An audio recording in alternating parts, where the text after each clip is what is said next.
এই সেই শাহবাগ যেখানে মত কায়েম করে ইসলামী ছাত্র শিবিরের প্রথম কেন্দ্রীয় সভাপতি মীর কাসেম আলী ভাইকে ফাঁসি দেওয়া হয়েছিল। দ্বিতীয় কেন্দ্রীয় সভাপতি কামরুজ্জামান ভাইকে ফাঁসি দেওয়া হয়েছিল। সেই শাহবাগীরা, ভারতের দালালেরা, তাকিয়ে দেখো, লক্ষ লক্ষ জনতা আজকে শাহবাগে দাঁড়িয়ে শিবিরের প্রতিষ্ঠাবার্ষিকী পালন করছে। সে আধিপত্যবাদ ভারতকে বলতে চায়, তোমরা তাকিয়ে দেখো, তোমরা চাও হায়দ্রাবাদ এবং সিকিমের মতো করে দেশকে দখল করতে।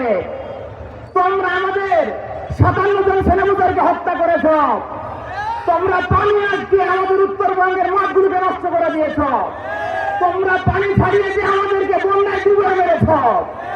তোমরা 15 বছরের বুড়াদিকের হরণ করে হাসিনা ফেসিবাদ কায়েম করতে সহযোগিতা করেছ। তোমরা আমাদের আমাদেরকে ফাঁসির দড়িতে ঝুলিয়েছ। যে ভারত তোমরা আমাদের সাথে এতগুলো অন্যায় করেছ, যে ভারত সীমান্তের পাখির মতো আমাদেরকে গুলি করে হত্যা করেছে, সে ভারত কখনো আমাদের বন্ধু হতে পারে না।